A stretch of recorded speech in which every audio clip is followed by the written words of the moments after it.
Alright guys, this one's going to be doing a review today, this one's going to be doing a review for the Walking Dead universe, and in today's video we're going to be doing another ranking video. This one's going to be doing another ranking video for the Walking Dead sequel series. This one's going to be ranking all of the Walking Dead sequel finales from worst to best. So, I want to go into this one because, well, obviously the Walking Dead spinoffs are kind of at a point now where we're kind of nearing the end of them, actually.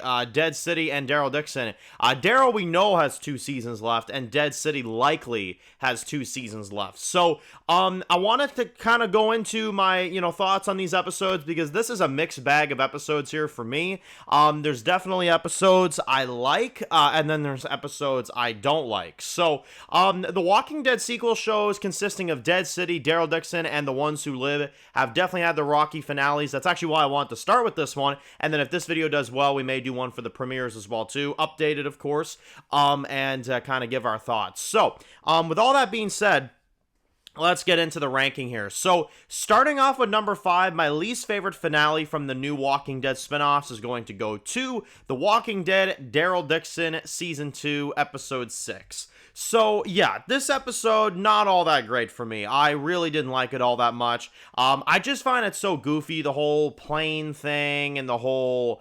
it's just weird. And, well, I simply did not like the tunnel hallucinations. I did not like those whatsoever, and I mentioned it in the review as well, too, when I talked about it. It was just weird. It was a really strange way to end a season, with them just hallucinating and tripping balls, and then you got frickin' Codron that, like, stabs Daryl.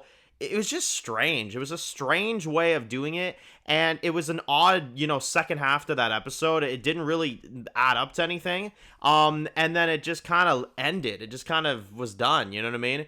Those Scotland people were, no offense to them, the acting was horrible. I mean, they were terrible. Not only that, I was not impressed with the story overall, you know what I mean? The villain was not that good, Jacinta. I did not like her at all. The only real compliment I have for this one is I like Anna's death. I like that, and there was some decent action here and there, but that's all I really have. The episode's kind of a stupid one, I'm not gonna lie. Now, coming in at number 4 is then going to be The Walking Dead, The Ones Who Live, 106, the series finale of this show. Now, this one just falls under the unfortunate circumstances of being rushed, simply. That's the big problem with it. It's just in a really poor taste, the way they did it. It felt like we were building to something really massive, and then we kind of got it, and then it kind of just ended, you know what I mean? And it wasn't executed in the right way. Now, I prefer this one over the Daryl Season 2 finale, just simply because we actually get Rick's reunion with his family. And I will still say, Rick is a badass in this episode, regardless of the writing being a little fast, a little too quick. I did like some of the action sequences, and I did definitely enjoy some of the way that things were done.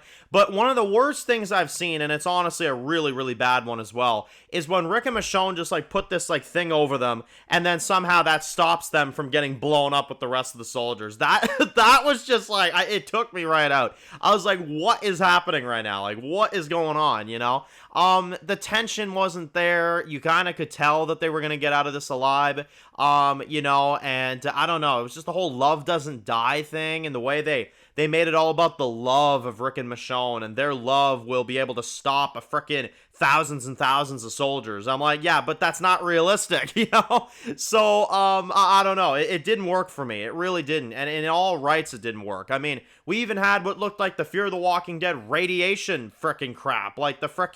The yellow smoke everywhere, it took me right back to that, you know what I mean?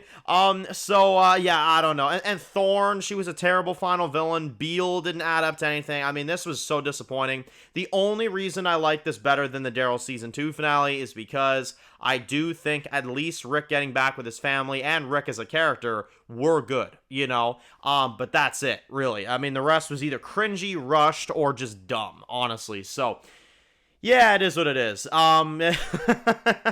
Number 3 is then going to be The Walking Dead Dead City 208. Now, this episode is... I would just simply say it's there as a finale. It's there. I don't hate it. I don't love it. I just think it's there.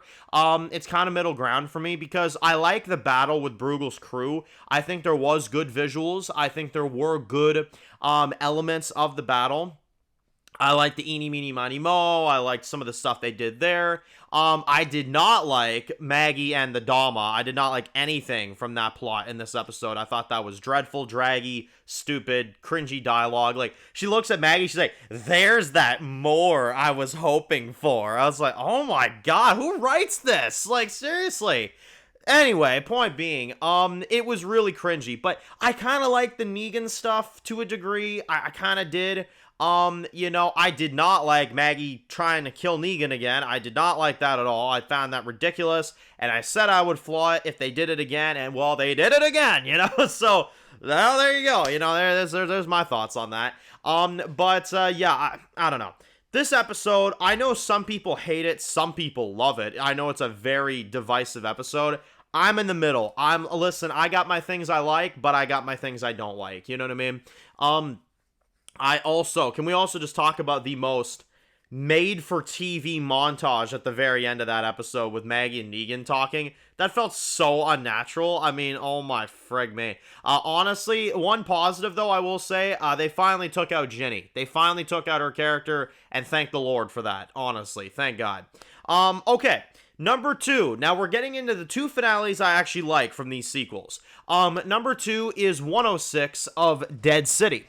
Really like this episode. Domus Mo, this one's called. I really enjoyed this one. I like that things come to a head between Maggie and Negan, you know, with the struggle of trying to get Herschel back and Maggie just finally flipping out on him, you know, and turning on him to get her kid back. I like that. That was good. I enjoyed their fight. Unlike another finale we just talked about, I enjoyed their fight.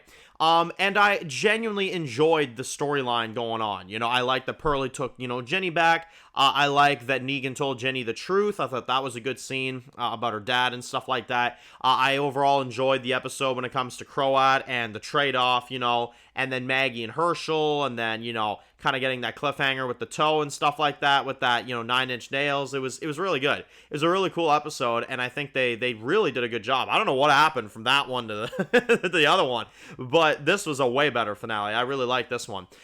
Number 1, my favorite finale, though, of the Walking Dead sequel shows, and the one that I think stands out the most so far, and one that actually felt like a really big finale, is going to be The Walking Dead Daryl Dixon 106, Coming Home. Now, I have to say, this was some of the best boss fight zombie content I've seen on The Walking Dead, period. And that's one of the main reasons I put it at number 1. The fight, that like 10-15 minute fight that we saw with Daryl and Quinn and the zombies and everything, oh my god, that was epic. I mean, that was awesome. That was so good. And then the episode just flows. Like, then you get, you know, Quinn's death, of course. He goes down fighting, you know what I mean? Then we get Codron that ambushes them and then lets Daryl go, and then they make it to the nest finally, and then we get the cliffhanger with Carol and all that stuff. I mean, it was stellar. It was stellar. I genuinely think it's not even a competition that's the best finale The Walking Dead, modern Walking Dead, has done. Because out of all these sequel shows, I think every single one of them has a problem here or there. That episode, the Daryl finale for season 1, stellar. I left in such a good mood with that one. It was honestly such a good way to pick it off. Dead City season 1 finale was a close one. But this one I just felt like was so elevated in so many different ways. And they did a really, really great job telling the story. So let me know your thoughts down below. What do you think of the Walking Dead sequel finales? And what would you say is your favorite one? Which one would you say is the best one? And which one would you say is the worst one? Let me know. So if you're new to the channel, guys, and you enjoy videos like this, make sure to click subscribe so you don't miss any of the videos. Make sure to follow me on Dan's Reviews Official on Instagram, guys. And of course, I'll see you guys really soon for more videos of the Walking Dead universe. Enjoy the rest of the day, guys, and peace out. Born in the dark alleys, city of concrete. Dan's reviews blowing up, never taste defeat. Walking Dead dissected every plot twist beat. World gone mad, TV junkies hit a treat. Typing up scripts, marathon through the night. His opinions hit harder than a street fight scene. Every episode, brain sharper than a knife. He's the beacon of critique, shedding TV light.